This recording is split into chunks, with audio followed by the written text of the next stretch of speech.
Hello guys, welcome to my channel PCM guide. तो आज हम लोग करने वाले हैं क्लास 11th की मैथमेटिक्स चैप्टर फर्स्ट सेट्स। ठीक है, तो सेट के साथ आज हम लोग सेटिंग करने वाले हैं।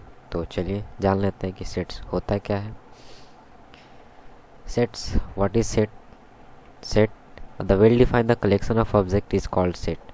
मतलब कि एक कलेक्शन ऑफ ऑब्जेक्ट या फिर कलेक्शन ऑफ थिंग्स जो कि पूरी तरह से वेल डिफाइंड हो, उसे हम सेट कहते हैं। ठीक है, ऐसा नहीं समझ में आ रहा है तो एग्जांपल से समझ में आ जाएगा। ठीक है, कि अगर कलेक्शन ऑफ ऑब्जेक्ट हो या फिर कलेक्शन ऑफ थिंग्स हो, अगर वो पूरी तरह से वेल डिफाइंड है तो हमारा क्या है, वो सेट है। ठीक है, और सेट में जितने भी आने वाले क्या हैं, ऑब्जेक्ट हैं, उसे हम मेंबर, एलिमेंट और पॉइंट कहते हैं। ठीक है, जिसे सेट में आने वाले जितने भी ऑब्जेक्ट हैं उसे मेंबर, एलिमेंट और पॉइंट कहते हैं। ठीक है, चलिए अब आगे बात आती है कि सेट को हम किसी से डिनोट किसी से करते हैं। तो सेट को डिनोट हमेशा किसी से किया जाता है, कैपिटल लेटर से। ठीक है, सेट को हमेशा ऑलवेज कैपिटल लेटर से डिनोट किया जाता है। ठीक है,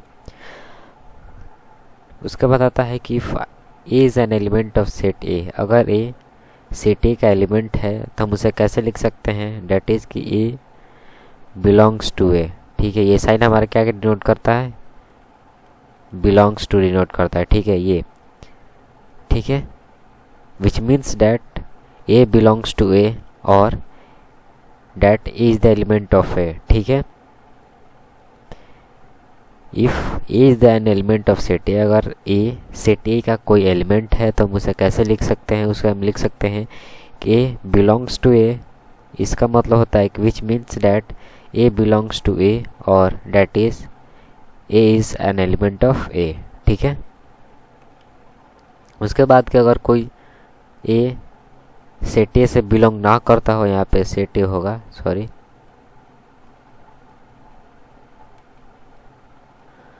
अगर कोई सेट ए से बिलोंग ना करता हो तो उसे हम कैसे लिखेंगे, तो उसे हम ऐसे लिखेंगे। ठीक है, अगर कोई ए एलिमेंट है, ठीक है, और वो सेट ए से बिलोंग नहीं कर रहा है तो उसे हम इस प्रकार से लिखते हैं। ठीक है,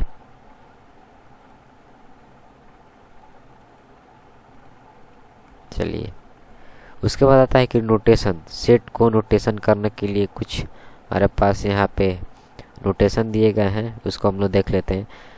तो नेचुरल नंबर को हम किससे डिनोट करते हैं, एन से डिनोट करते हैं। इंटीजर को जेड से या फिर आई से डिनोट करते हैं। रियल नंबर को आर से हमेशा डिनोट करते हैं। कॉम्प्लेक्स नंबर को सी से, रेशनल नंबर को क्यू से, होल नंबर को डब्ल्यू से, एंड ये साइन हमारा है क्या, बिलोंग्स टू। इसे हम बिलोंग्स टू के नाम से जानते हैं। ठीक है,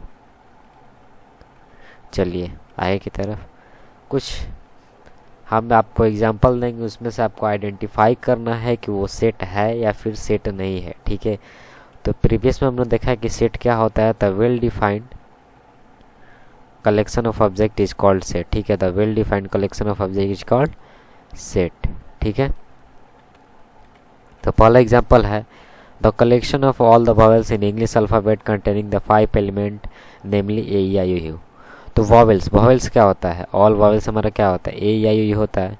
ये पूरी तरह से क्या है, पूरी तरह से डिफाइंड है। हम आपसे पूछे कि वॉवेल्स क्या होता है तो आप भी बताएंगे vowels A E I O you होता है। किसी और से आप पूछेंगे वॉवेल्स क्या है तो वही बताइए कि ए ई आई ओ यू होता है। ये पूरी तरह से डिफाइंड है। ठीक है, ये पूरी तरह से वेल डिफाइंड है, तो क्या है, हमारा सेट है। तो सेट हुआ हम लोग किस से डिनोट करते हैं, एस से, और नॉट सेट को जो सेट नहीं उसे हम एस डैश से डिनोट करते हैं। ठीक है, तो ये हमारा सेट है तो इसे हम एस से डिनोट करेंगे। ठीक है, चलिए सेकंड क्वेश्चन है कि the collection of odd natural number less then 10 containing the number इतना। ठीक है, the collection of all odd number, all odd number. ठीक है, तो 10 से लेस कौन कौन से होंगे, 1 होगा, 3 होगा, 5 होगा, 7 होगा, 9 होगा, यही होंगे। पूरी तरह से वेल डिफाइंड होते क्या, पूरी तरह से वेल डिफाइंड है क्या, हमारा सेट है। ठीक है, किसी से भी आप पूछिएगा कि 10 से कम ऑड नेचुरल नंबर बताइए तो यही बताया कि 1, 3, 5, 7, 9, तो हमारा क्या पूरी तरह से डिफाइन देखा हुआ हमारा, ये हमारा सेट हुआ। ठीक है। और थर्ड क्वेश्चन क्या है कि the collection of all prime number less then 20 containing the number all prime number less then 20। Prime number क्या होता है, जो खुद से और 1 से कटे। ठीक है। तो लेस देन 20 2 हो गया, 3 हो गया, 5 हो गया, 7 हो गया, 11 13 17 19, ये सब क्या है, प्राइम नंबर। ये पूरी तरह से वेल डिफाइंड है। ठीक है। तो ये भी हमारा क्या है, ये भी हमारा सेट है। ठीक है। Question number 4, the collection of the most dangerous animal of the world. ये बताइए क्या है, सेट है या फिर सेट नहीं है। पॉज कीजिए और सोचिए। The most dangerous animal of the world, आपके हिसाब से मोस्ट डेंजरस एनिमल कोई भी हो सकता है, हमारे हिसाब से कोई भी हो सकता है। तो हमारा क्या, ये हमारा सेट नहीं है। ठीक है। हम इसे एस डैश से डिनोट कर रहे हैं। ठीक है। उसके बाद अगला क्वेश्चन है कि the collection of all river of India. All river of India ये पूरी तरह से डिफाइंड है। ठीक है। किसी से पूछे कि हमारे इंडिया में कितनी रिवर है तो बता देंगे। ठीक है। तो हमें क्या है, पूरी तरह से वेल डिफाइंड थी, हमारा सेट हो गया। ठीक है।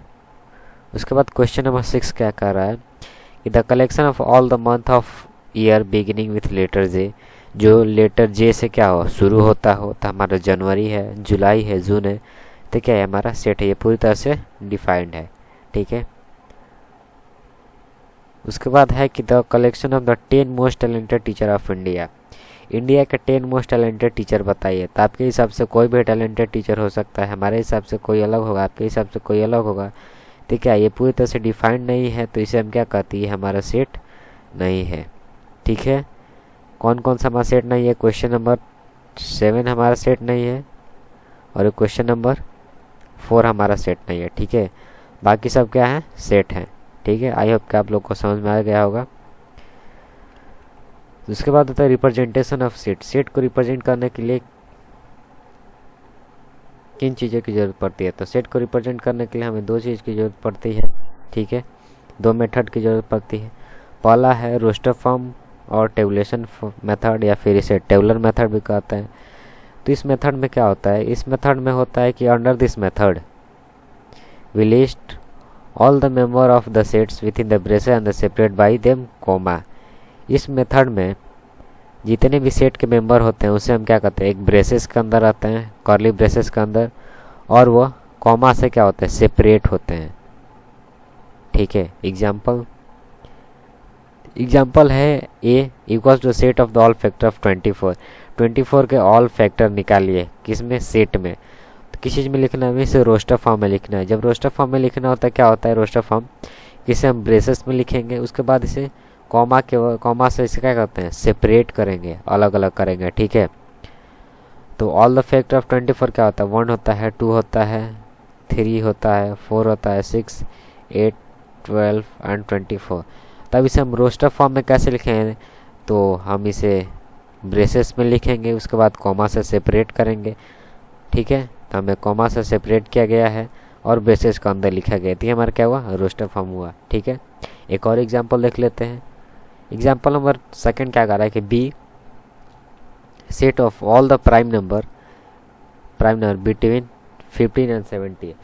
इसे हम रोस्टर फॉर्म में लिखना है, तो प्राइम नंबर 50 एंड 70 के बीच का लिखना है। ठीक है। तो रोस्टर फॉर्म में इसे कैसे लिखेंगे, तो पहले हम लिख लेते हैं कि all prime number between 50 and 70 कौन कौन होते हैं, 53 होता है, 59 61 एंड 67। ठीक है। अब इसे हमको रोस्टर फॉर्म में लिखना है, तो रोस्टर फॉर्म में हम कैसे लिखेंगे, रोस्टर फॉर्म क्या होता है कि ब्रेसेस के अंदर, तो ठीक है, ब्रेसेस के अंदर इसको लिख देते हैं, उसके बाद कॉमा से इसको सेपरेट कर देते हैं। तो जितने भी हैं इसको हम ब्रेसेस के अंदर लिखेंगे, उसके बाद कॉमा से क्या करेंगे, इसे सेपरेट कर देंगे। ठीक है। तो यहाँ पे आपको देखिए, यहाँ पे लिखा हुआ रोस्टर फॉर्म में ये, और ये रोस्टर फॉर्म में। ठीक है। आई होप कि रोस्टर फॉर्म आप लोग को समझ में आ गया होगा। एक और एग्जांपल देख लेते हैं। सी क्वेश्चन में क्या कर रहा है कि set of all the consonant in the English alphabet which preside के, मतलब के पहले वाले। ठीक है। के पहले वाले जितने भी कॉन्सोनेंट हैं उसे हम किस चीज़ में लिखना है, रोस्टर फॉर्म में लिखना है। ठीक है। तो देख लेते हैं के पहले कॉन्सोनेंट कौन कौन से आते हैं। तो हमारा बी आता है, सी आता है, डी आता है, एफ आता है, जी आता है, एच आता है और जे आता है। ठीक है, अब इसे हमको किस चीज़ में लिखना है, हम कैसे रोस्टर फॉर्म में लिखते हैं। रोस्टर फॉर्म में कैसे लिखते हैं, ब्रेसेस के अंदर, तो हमारा बी हो जाएगा, सी हो जाएगा, डी हो जाएगा, एफ, जी, एच एंड फिर जे हो जाएगा। ठीक है, वैसे हम यहाँ पे लिख चुके हैं। ठीक है, ब्रेसेस के अंदर और सेपरेटेड बाई कॉमा, कॉमा से इसे क्या किया गया, सेपरेट किया गया। ठीक है, अगला एक और एग्जांपल देख लेते हैं कि D set of the all letter in the word trigonometry, इसको भी हम क्या करेंगे, रोस्टर फॉर्म में लिखेंगे। ठीक है, तो रोस्टर फॉर्म में लिखेंगे तो कैसे लिख सकते हैं, the repeated letter are taken only once each, मतलब कि जितने भी रिपीटेड लेटर हैं जैसे, ठीक है, उसको हम एक ही टाइम लिखेंगे। ठीक है, चलिए, तो जैसे repeated T R I G trigonometry को, तो रिपीटेड वर्ड को क्या एक ही टाइम लिखना है, तो ये होगा T R I G O N M E T. देखिए टी यहाँ पे पहले भी आ रहा है और यहाँ पे भी आ रहा है। ठीक है, आर भी आ रहा है और यहाँ पे आर भी आ रहा है। ठीक है, तो हम इसे एक ही टाइम लिखेंगे। ठीक है, रिपीटिशन यहाँ पे अलाउड नहीं होता है। ठीक है, तो हम इसे हमेशा याद रखेंगे, रिपीटिशन यहाँ पे अलाउ नहीं होता है। ठीक है, तो ट्रिग्नोमेट्री को T R I G O N M E Y. ठीक है, उससे तो क्वेश्चन नंबर 5 क्या कर रहा है कि set of the all month having the 30 days, 30 days वाले जितने भी मंथ होते हैं उसका एक सेट बनाइए। तो उसका सेट है, जब you know that the month of the having the 30 days April है, जून है, सितंबर, नवंबर। ठीक है, तो इसे हम रोस्टर फॉर्म में लिख दिए हैं। ठीक है, और एक बात नोट कीजिएगा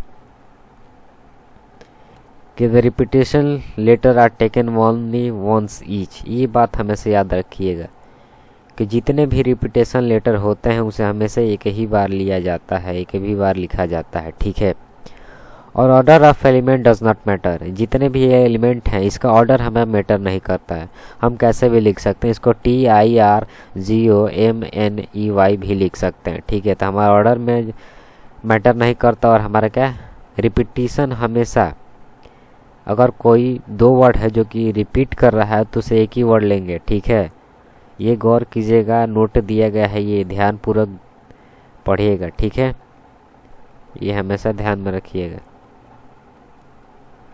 कि repeated letters are taken only once each, एक ही बार लिया जाता है जितने भी रिपीटेड लेटर होते हैं। ठीक है, उसके बाद जो एलिमेंट का जो ऑर्डर होता है वो मैटर नहीं करता।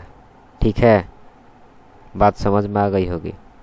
चलिए आगे की तरफ बढ़ते हैं। उसके बाद आता है सेट बिल्डर फॉर्म, हमारा सेकंड पार्ट है जो रिपीटेशन ऑफ सेट का सेकंड पार्ट होता है, जिसको कि हम कहते हैं सेट बिल्डर फॉर्म। ठीक है, तो सेट बिल्डर फॉर्म में क्या होता है कि under this method of describing a set we list the property और property satisfy by all the element of set, मतलब कि जितने भी सेट के एलिमेंट हैं, ठीक है, अगर उस सेट के प्रॉपर्टीज के साथ सेटिस्फाई कर रहे हैं तो हमारा सेट बिल्डर फॉर्म होता है। कि जितने भी सेट के एलिमेंट हैं अगर वह सेट के प्रॉपर्टीज के हिसाब से अगर वो सेटिस्फाई हो रहा है तो हमारा क्या होता है, सेट बिल्डर फॉर्म होता है। फॉर एग्जाम्पल जैसे लिखा गया कि write a set A equal to braces में 1 2 3 4 5 6 7 braces in the set builder form, इसे हमको सेट बिल्डर फॉर्म में लिखना है। ठीक है, तो सेट बिल्डर फॉर्म में कैसे लिखेंगे, तो लिखेंगे क्लियरली, हमें क्लियरली दिखाई दे रहा है कि A equal to set of all natural number less than 8, जितने भी ये नेचुरल नंबर हैं क्या है 8 से लेस देन है, कम है। तो सेट बिल्डर फॉर्म हम कैसे लिखते हैं, write S A equal to braces के अंदर एक्स सच डैट, इसे हम क्या कहते हैं सच डैट। ठीक है, सच डैट बोलते हैं। ठीक है, x such that x belong to N, ये हमारा साइन क्या है एन, ए बिलोंग्स टू। ठीक है, साइन क्या है यहाँ पे, एक मिनट। ठीक है, इसे हम क्या कहते हैं, इसे हम कहते हैं सच डैट, और ये साइन हमारा क्या है बिलोंग्स टू n है, ठीक है। तो हम इसे x such that x belong to n, क्यों? क्योंकि जो हमारा ये नंबर है, ये नेचुरल नंबर है, किसी से भी डिनोट कर रहा है, हमारा नेचुरल नंबर से डिनोट कर रहा है, ठीक है। हम माने हैं कि x हमारा क्या है, नेचुरल नंबर से डिनोट कर रहा है, और x हमारा 8 से लेस है, कम है, ठीक है। तो सेट बिल्डर फॉर्म में ऐसे ही लिखा जाता है, दे देगा कि 1 2 3 4 5 6 7 सेट बिल्डर फॉर्म में इसे लिखना है। तो हमें पता है कि is equal to set of all natural number जो कि 8 से कम है, तो ठीक है 8 से कम है तो से ए इज इक्वल टू हो जाए, ब्रेसेस के अंदर भी हम इसको लिखते हैं x, और इसे हम क्या कहते हैं, सच डैट कहते हैं, ठीक है। यह बात हमेशा ध्यान, इसे सच डैट कहते हैं। तो x सच डैट, यहाँ पे x के अलावा आप कुछ भी रख सकते हैं, x y z आप जो मन करे वो रख सकते हैं, ठीक है। तो x इक्वल टू क्या हो जाएगा, x बिलोंग्स टू क्या हो जाएगा, natural number, and the x less than क्या है, 8 है, ठीक है।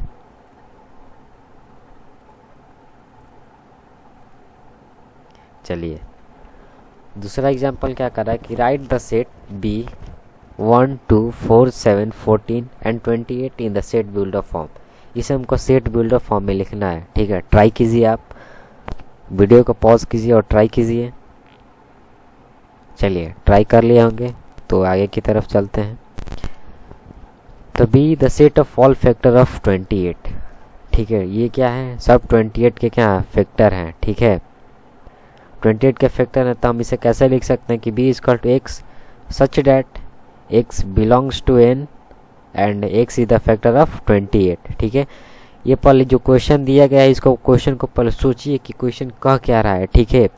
हमें दे दिया है कि 28 लास्ट में दिया है, तो 28 में हम समझ गए कि क्या है हमारा 28 का ये सब क्या दिया गया है, फैक्टर दिया, क्योंकि 1 से 28 कैंसिल हो सकता है, 2 से भी कैंसिल हो सकता है, 4 से भी कैंसिल हो सकता है, 7 से भी कैंसिल हो सकता है, एंड 14 से भी कैंसिल हो सकता है, ठीक है।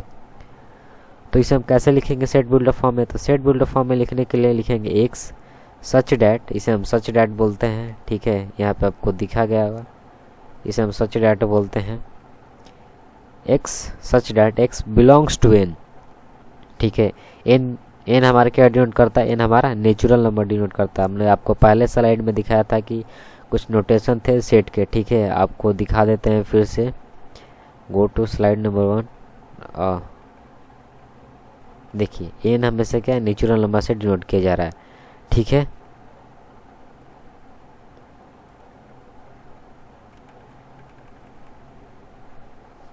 ठीक है, तो x such that x belongs to n and x is a factor of 28, ठीक है। ये 28 का फैक्टर है, तो ये हमारा क्या हो गया, ये हमारा लिख दिया हम इसे किस फॉर्म में, सेट बिल्डर फॉर्म में, ठीक है। चलिए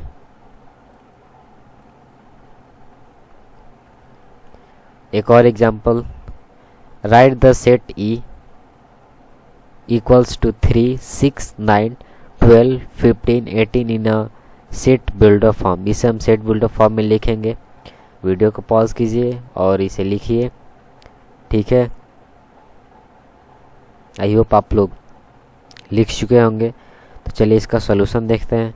इसका सॉल्यूशन क्या होगा, let A equal to 3 into 1 3 into 2 3 into 3 3 into 4 3 into 5 and 3 into 6। हम इसे 3 into 1 3 into 2 3 into 3 3 into 4 3 into 5 3 into 6 क्यों लिखे, क्योंकि हमारा 3 इंटू 3 क्या होता है, 3 होता है, 3 इंटू 2 क्या होता है, 6 होता है, 3 इंटू 3 क्या होता है, 9 होता है, 3 इंटू 4 क्या होता है, 12 होता है, 3 इंटू 5 क्या होता है, 15 होता है, 3 इंटू 6 क्या होता है, 18 होता है। तो हम इसे लिख सकते हैं कि E equal to x such that x equal to 3n। n क्यों, क्योंकि n equal to natural number से हमारा बिलोंग कर रहा है, ठीक है। n हमारा क्या कर रहा है, नेचुरल नंबर से बिलोंग कर रहा है। उसके बाद 1 इज ग्रेटर देन और equals to n, 1 is greater than and equals to n is greater than, n is less than 6, n is greater than 1 greater than and equal to 1 and less than and equal to 6, ठीक है। आप समझिएगा थोड़ा कि x equal to 3n, x equal to 3n मतलब कि n की जगह पर हम 1 पुट करेंगे तो 3 मिलेगा, 2 पुट करेंगे तो हमारा 6 मिलेगा, 3 पुट करेंगे तो हमारा 9 मिलेगा, 4 पुट करेंगे तो 12 मिलेगा, 5 पुट करेंगे तो 15 मिलेगा और 6 पुट करेंगे तो 18 मिलेगा। ठीक है, तो n हमारा क्या है, नेचुरल नंबर से बिलोंग कर रहा है। ठीक है, क्योंकि 1 हमारा नेचुरल नंबर, 2 3 4 5 6 क्या होता है, हमारा नेचुरल नंबर होता है। तो इसे हम लिखने का तरीका क्या होता है कि 1 इज ग्रेटर दैन n, ठीक है, और less than and equal to 6, मतलब कि n की जगह पे 1 से 6 तक वैल्यू रख सकते हैं, n 1 भी रख सकते हैं और 6 भी रख सकते हैं। तो हमारा क्या ये वैल्यू सेटिस्फाई होगा। जब ये वैल्यू सेटिस्फाई होगा तो क्या ये हमारा सेट बिल्डर फॉर्म है, क्योंकि हमने डिफिनेशन में पढ़ा था कि सेट की प्रॉपर्टी का सेटिस्फाई कर रही है तो हमारा क्या सेट बिल्डर फॉर्म है। ठीक है, उसके ना क्वेश्चन नंबर 4 है, क्वेश्चन नंबर 4 आप इसे ट्राई कीजिएगा, सॉल्यूशन भी है। ठीक है, और क्वेश्चन नंबर 5 ये आप लोग होमवर्क में ट्राई कीजिएगा। ठीक है, उसके बाद आता है कि some terms related to set, set के कुछ टर्म्स हैं जो कि से रिलेटेड हैं, वो टर्म्स क्या क्या हैं चलिए देख लेते हैं। पहला टर्म है इम्पटी सेट। इम्पटी सेट होता क्या है, ये सबसे बड़ा है कि इम्पटी सेट होता क्या है। ठीक है, तो empty set the set containing no element at all is called empty set, मतलब कि वो सेट जिसमें कोई एलिमेंट ना हो। ठीक है, ऐसे कि हमने एक ब्रेसेस में कुछ भी नहीं लिखा तो इसमें क्या नल सेट है, फाई है। ठीक है, तो ये हमारा क्या हो गया, इम्पटी सेट हो गया, और इसे हम नल सेट के नाम से भी जानते हैं, वाइड सेट के नाम से जानते हैं। और इसे डिनोट किस चीज़ किया जाता है, फाई से। ये हमारा साइन क्या डिनोट कर दिया, हमारा साइन फाई डिनोट करता है। ठीक है, और इसे हम ब्रेसेस पे, ब्रेसेस के अंदर कुछ ना लिखे तो हमारा क्या डिनोट करता है, ये नल सेट या फिर वाइड सेट या फिर इम्पटी सेट डिनोट करता है। ठीक है, a set contain no element is called empty set, अगर किसी सेट में अगर कोई एलिमेंट ना हो तो उसे हम इम्पटी सेट कहते हैं। ठीक है, उसे हम फाई से या फिर ओनली ब्रेसेस से भी दिखा सकते, तो हमारा क्या होता है, इम्पटी सेट होता है। ठीक है, the set has at least one element is called non empty set, मतलब कि कोई एक सेट है जिसमें कि अगर एक भी एलिमेंट है तो हमारा क्या वो नॉन एम्प्टी सेट है। ठीक है, उसे हम नॉन एम्प्टी सेट कहेंगे। ठीक है, कुछ एग्जांपल देख लेते हैं एम्प्टी सेट के। एम्प्टी सेट के एग्जांपल क्या है कि x such that x belongs to N and 2 is greater than x and 3 is x is lesser than 3, तो 2 से बड़ा और 3 से छोटा क्या होता है, कुछ नहीं होता है। There is no natural number, वो भी नेचुरल नंबर में। ठीक है,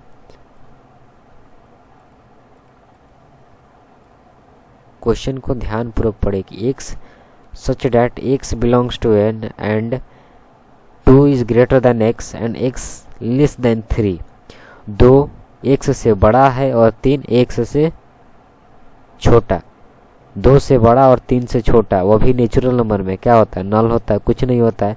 तो since there is the no natural number lying between 2 and 3, no natural number किस है, 2 एंड 3 के बीच में कोई भी नेचुरल नंबर लाई नहीं करता है। ठीक है, 2 से बड़ा और 3 से छोटा कोई नंबर नेचुरल नंबर में लाई करता है, नहीं करता है। ठीक है, तो हमारा क्या हो गया, हमारा एम्प्टी सेट हो गया। ठीक, वैसे एग्जांपल नंबर 2 है।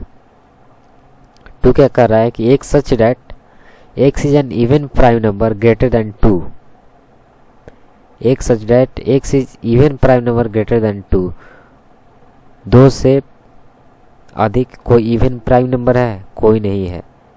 ठीक है, 2 से ग्रेटर दैन 2, 2 से अधिक कोई इवन प्राइम नंबर है, कोई नहीं है। तो इसे हम क्या लिख सकते हैं, फाई लिख सकते हैं। ठीक है, since there is the no prime number which is even greater than 2। ठीक है, 2 से कोई इवन नंबर बड़ा नहीं हो प्राइम में। ठीक है, उसके बाद आता है सिंगल्टन सेट। सिंगल्टन सेट क्या होता है, तो singleton set a set containing exactly one element is called singleton set. ठीक है, ठीक है, तो the set containing exactly one element, जिस सेट में जिस सेट में एग्जैक्टली वन अगर एलिमेंट पाया जाए उसे हम क्या कहते हैं, सिंगलटन सेट कहते हैं। वन एलिमेंट तो सिंगल मतलब सिंगल, यहाँ पे साथ समझ लीजिए, वर्ड से ही मिला है सिंगलटन। सिंगलटन मतलब क्या होता है, सिंगल प्लस सिंगल, ठीक है, सिंगल मतलब एक, उसके बाद टन को छोड़ दिया सेट, मतलब जिसमें सेट में एक एलिमेंट हो उसे हम क्या कहते हैं, सिंगलटन सेट कहते हैं। ठीक है, कुछ एग्जांपल देख लेते हैं। एग्जांपल क्या है, जैसे कि ब्रेसेस के अंदर 0 है, is a singleton set, only use only the element is 0। ठीक है, हमेशा सेट को किसी से डिनोट किया जाता है, ब्रेसेस के अंदर हमें सेट को डिनोट करते हैं। ठीक है, अगर ब्रेसेस के अंदर ना रहे तो उसे हम एलिमेंट या फिर मेंबर कहते हैं। ठीक है, उसका एग्जांपल नंबर 2 क्या करा है कि 15 सेट 15 इज द सिंगलटन से use only the element is 15। एक सेट हमारा 15 है जिसमें कि एक हमारा ओनली एलिमेंट क्या है, 15 है, तो हमारा क्या होगा, ये हमारा सिंगलटन सेट हो गया। ठीक है, उसके थर्ड एग्जांपल क्या है कि माइनस सेट, ये सिंगलटन सेट, ये माइनस सेट हमारा क्या है, सिंगलटन सेट है। क्यों सिंगलटन सेट है, क्योंकि इसमें एक ही एलिमेंट पाया जाता है जिस जो कि -8 है। ठीक है, चलिए उसके बाद आता है finite and infinite set. Finite set और इनफाइनाइट सेट क्या होता है, तो finite set, a set has the finite number of element that is called finite set. मतलब कि वो सेट जिसमें कि फाइनाइट नंबर ऑफ एलिमेंट पाया जाता है उसे हम इनफाइनाइट सेट कहते हैं। Whereas a set has infinite number of element is called infinite set. मतलब कि जिसमें इनफाइनाइट नंबर ऑफ एलिमेंट पाया जाए उसे हम इनफाइनाइट सेट कहते हैं। फाइनाइट सेट किसे कहते हैं, जिसमें कि फाइनाइट नंबर ऑफ एलिमेंट हो उसे फाइनाइट सेट कहते हैं। इनफाइनाइट सेट किसे कहते हैं, जिसमें कि इनफाइनाइट नंबर ऑफ एलिमेंट हो उसे हम इनफाइनाइट सेट कहते हैं। ठीक है, फाइनाइट सेट के कुछ एग्जांपल देख लेते हैं। तो एग्जांपल क्या है कि let A is equal to set 2, 4, 6, 8, 10 and 12, then A is clearly a finite set. ठीक है, N is equal to N A, यहाँ पे एन ए ऐसे होगा। ठीक है, एन ए इक्वल टू 6 होगा। ठीक है, क्योंकि हमारा सेट ए में कितने एलिमेंट पाए जा रहे हैं, 6 एलिमेंट पाए जा रहे हैं। 6 एलिमेंट पाए जा रहे थे, हमारा क्या एक फाइनाइट सेट हुआ। ठीक है, वैसे question number 2, let B the set of all letter in the English alphabet. English alphabet के ऑल लेटर्स, अभी हमारा क्या फाइनाइट सेट है क्योंकि उसमें 26 ही लेटर होते हैं। ठीक है, तो बी हमारा क्या है, let B is a finite set. Alphabet English alphabet में कितने लेटर होते हैं, 26 होते हैं, तो हमारा क्या फाइनाइट सेट हुआ। ठीक है, example number 3, the set of the all person on the earth is finite set. ठीक है, हमारी आबादी कितनी है अर्थ पे, वो भी हमारा फाइनाइट हो गया। ठीक है, उसके बाद है कि the set of all animal on the earth is finite set. ठीक है, जैसे कि पर्सन का घर घर आके हमें क्या किया जाता है, जनसंख्या गिननी पड़ती है, वैसे ही एनिमल का भी ऐसे ही गणना किया जाता है। ठीक है, तो ये हमारा क्या होता है, फाइनाइट सेट होता है। ठीक है, उसके बाद आते हैं एग्जांपल ऑफ इनफाइनाइट सेट। तो इनफाइनाइट सेट की एग्जांपल क्या है, the set of all point arc on the circle is finite. ठीक है, the set of all point on the arc of circle is infinite, ये हमारा क्या इनफाइनाइट सेट है। ठीक है, उसके बाद question number 2, the set of all point on a line segment in infinite. Line segment पता है, लाइन सेगमेंट क्या होता है, लाइन सेगमेंट जिसके कि दोनों तरफ क्या होता है, एंड पॉइंट होता है। ठीक है, जिसमें कि नो डायरेक्शन होता है, ये हमारा क्या होता है, लाइन सेगमेंट होता है। ठीक है, तो इसमें पूछ रहा है कि इसमें पॉइंट कितने हो सकते हैं, इस लाइन पर पॉइंट हज़ारों हो सकते हैं, तो हमारा क्या इनफाइनाइट सेट होता है, जिसको हम गिनती नहीं कर सकते हैं। ठीक है, वो हमारा क्या होता है, इनफाइनाइट सेट होता है। ठीक है, उसके बाद है कि the set of the all circle passing through a given point is infinite. ठीक है, एक पॉइंट से सर्कल जो पास कर रही है वो एक इनफाइनाइट सेट है।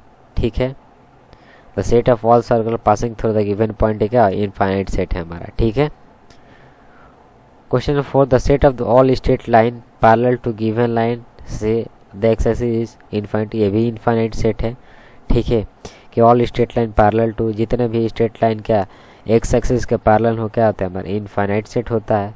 ठीक है, और example number 5, each of the set N Z Q, N हमारा क्या नेचुरल नंबर है, जेड हमारा क्या इंटीजर है, क्यू हमारा रेशनल नंबर है, और आर हमारा रियल नंबर है, ठीक है। तो ये हमारा क्या इनफाइनाइट सेट है। नेचुरल नंबर में हमारे इनफाइनाइट नंबर आ सकते हैं, इंटीजर में भी इनफाइनाइट आ सकते हैं, रेशनल नंबर पे इनफाइनाइट आ सकता है और रियल नंबर में भी इनफाइनाइट आ सकते हैं, ठीक है। उसके बाद कुछ नोट है, नोट देख लेते हैं क्या है। तो all infinite set can not be describe in roster form. जितने भी इनफाइनाइट सेट उसे हम रोस्टर फॉर्म में क्या डिस्क्राइब नहीं कर सकते। फॉर एग्जाम्पल हमारे पास ये है कि the set of R of real number can not be describe in the form since the element of set do not follow in the particular pattern. हम सेट आर जो कि रियल नंबर है उसे हम डिस्क्राइब नहीं कर सकते roster form में। क्यों नहीं डिस्क्राइब कर सकते? क्योंकि एक पार्टिकुलर पैटर्न को फॉलो नहीं करता है, ठीक है। जब कोई एक पार्टिकुलर पैटर्न को जब कोई फॉलो नहीं करता है तो उसे हम रोस्टर फॉर्म में नहीं लिख सकते हैं, ठीक है। तो उसके बाद इक्वल सेट क्या होता है? इक्वल सेट होता है the two non empty set, यहाँ पे स्पेस होगा, non empty sets A and B are set to B equal if they have the exactly same element and we write A equal to B. Equal set क्या कहता है? Equal set कहता है कि दो सेट है जो कि नॉन एम्प्टी हैं, उसे हम इक्वल कब कहेंगे? उसे हम इक्वल तब कहेंगे जब जितने भी एलिमेंट हो वो सेम हो, ठीक है। ए का एलिमेंट और बी का एलिमेंट हमेशा का सेम है तो उसे हम क्या कहते हैं? इक्वल सेट कहते हैं, ठीक है। फॉर एग्जाम्पल जैसे कि let A equal to set of letter is word follow and the b is equal to set of letter in word wolf so that a is equal to b। हमें ये show करना है कि a is equal to b होता है। हमने कुछ पिछले स्लाइड में बताया था कि जितने भी रिपीटेड वर्ड होते हैं उसे हम केवल एक ही बार लेते हैं, ठीक है। जब एक ही बार लेते हैं तो इसका सोल्यूशन क्या होगा? जब इसका सोल्यूशन निकालेंगे सेट में हमेशा सेट को कैसे डिनोट किया जाता है? ब्रेसेस के अंदर कॉमा से, ठीक है। रोस्टर फॉर्म में लिखते हैं। तो मैं आपको बताया था कि रिपीटिशन हमारा क्या होता है? अलाउड नहीं होता है। जब रिपीटिशन अलाउड नहीं होता है तो ये हमारा क्या एफ हमारा एफ हो गया, ठीक है। इसे हम क्या करते हैं? रोस्टर फॉर्म में लिखेंगे तोड़ के, ओ एल डबल एल है तो हम इसे सिंगल एल लिख रहे हैं क्योंकि हमारा क्या है? रिपीटिशन अलाउड नहीं होता है, ठीक है। जब रिपीटिशन अलाउड नहीं होता है तो हम केवल एक ही वर्ड लिखते हैं या फिर एक ही लेटर को लिखते हैं। अगर वो लेटर रिपीट कर रहा है तो रिपीटेड लेटर को हम नहीं लिखते, बस उसमें से केवल एक को लिखते हैं, ठीक है। यहाँ पे भी ओ दो जगह रिपीट कर रहा है तो हम केवल एक ही ओ लिखेंगे, ठीक है। उसके बाद डब्लू लिख देंगे। उसके बाद बी हमारा सेट क्या करे? उल्फ, तो डब्लू एल एफ वैसे भी हो सकता है। A and B have exactly same element, ठीक है। A equal to B. आप लोग पूछें कि M F O L W है, यहाँ पर डब्ल्यू एल एफ है। तो हम आपको पहले ही बताया था कि ऑर्डर यहाँ पे मैटर नहीं करता है, आप कैसे भी इसे लिख सकते हैं। दो बात आपको बताई थी हमने कि रिपीटिशन अलाउड नहीं होता। उसके बाद ऑर्डर हमेशा क्या? ऑर्डर हमारा मैटर नहीं करता है। रिपीटिशन अलाउड नहीं होता मतलब कि जो वर्ड दो बार तीन बार रिपीट होता है उसे हम एक ही बार लिखते हैं, ठीक है। उसके एग्जाम्पल नंबर सेकंड देख लेते हैं। एग्जाम्पल नंबर सेकंड का लेट ए इक्वल्स टू, यहाँ पे इक्वल का साइन होगा, set P comma P comma Q comma R comma S and B equals to Q comma R comma P comma S. Are A and B equal, क्या A and और B equal है? Obviously equal है क्योंकि यहाँ पे P आ रहा है, यहाँ पे क्यू आ रहा है, यहाँ पे आर आ रहा है, यहाँ पे एस आ रहा है, यहाँ पे भी पी आ रहा है, उसके बाद क्यू आ रहा है, आर आ रहा है, एस आ रहा है। तो ये ऑब्वियसली क्या है? ये हमारा इक्वल सेट है। एक बात ध्यान रखिए कि यहाँ पे ऑर्डर हमारा मैटर नहीं करता है।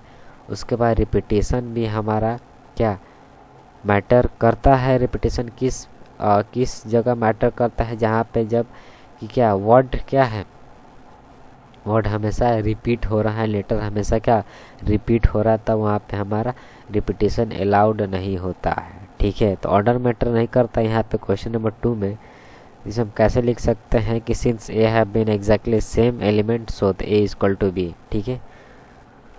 तो उसके बाद आता है कि इक्विवेलेंट सेट में कि जो क्या होता है? इक्विवेलेंट सेट में कि दो फाइनाइट सेट होता है, ठीक है। A and B are set to be equivalent if n A number of element of A equal to the number of element of B, set A में क्या था कि सेम एलिमेंट होंगे, ठीक है। इसमें क्या था, एग्जैक्टली सेम एलिमेंट। लेकिन इक्विवेलेंट सेट में क्या होता है कि number of element of A and number of element of B, element का नंबर हमें क्या होता है यहाँ पे मैटर करता है, ठीक है। कि नंबर ए सेट में एलिमेंट कितने और बी सेट में एलिमेंट कितने हैं, अगर दोनों इक्वल हो तो वो हमारे क्या इक्विवेलेंट सेट होता है, ठीक है। For example equal set are always equivalent, ये हमारा नोट है, ये हमेशा याद रखिएगा कि इक्वल सेट हमेशा इक्विवेलेंट हो सकता है, लेकिन इक्विवेलेंट सेट हमेशा इक्वल सेट नहीं हो सकता, ठीक है। कुछ एग्जांपल देख लेते। एग्जांपल क्या है कि let A equal to 1 3 5 and B equal to 2 4 6, तो इक्विवेलेंट सेट है या नहीं है। इक्विवेलेंट सेट हमने क्या बताया कि number of element of set A equals to number of element of set B. तो नंबर ऑफ एलिमेंट ए में कितने एलिमेंट है, 3 एलिमेंट है, बी में भी कितने एलिमेंट है, 3 एलिमेंट है। तो हमारा क्या, ये हमारा इक्विवेलेंट सेट है। दोनों में 3 एलिमेंट है, जब 3 एलिमेंट है तो ये हमारा क्या इक्विवेलेंट सेट है। लेकिन ये इक्वल सेट नहीं है। इक्वल सेट क्यों नहीं है, क्योंकि इसमें सेम एग्जैक्टली एलिमेंट नहीं है, ठीक है। जब एग्जैक्टली एलिमेंट नहीं है तो हमारा क्या है, ये इक्वल सेट नहीं, ये हमारा इक्विवेलेंट सेट है, ठीक है। तो then N A equal to N B equal to 3 element है, then A and B are equivalent, so the A and B are equivalent sets but not equal sets, ठीक है। Example number second, A equal to जैसे R N हो गया and B equal to 1 2 3 4 5, ठीक है। तो हमें क्या करते हैं आपको कि number of element of A equal to number of element of B. यहाँ पे कितने एलिमेंट हैं, यहाँ 5 एलिमेंट है, 1 2 3 4 5, और यहाँ पे भी कितने 5 एलिमेंट है। तो ये हमारा क्या, ये हमारा इक्विवेलेंट सेट है, लेकिन ये हमारा इक्वल सेट नहीं है, ठीक है। N A equal to N B and equal to then equal not equals, ठीक है, but not equal set and A and B the equivalent set, ठीक है। तो थैंक यू, आज का क्लासेस यहीं पे ख़त्म करते हैं। Thanks for watching. अगर कोई आपको परेशानी हो या फिर कोई आपको दिक्कत हो इस लेक्चर के बाद, तो आप कमेंट में ज़रूर पूछिएगा, आपको रिप्लाई देने का कोशिश होगी, ठीक है। तब तक के लिए जय हिंद, जय भारत।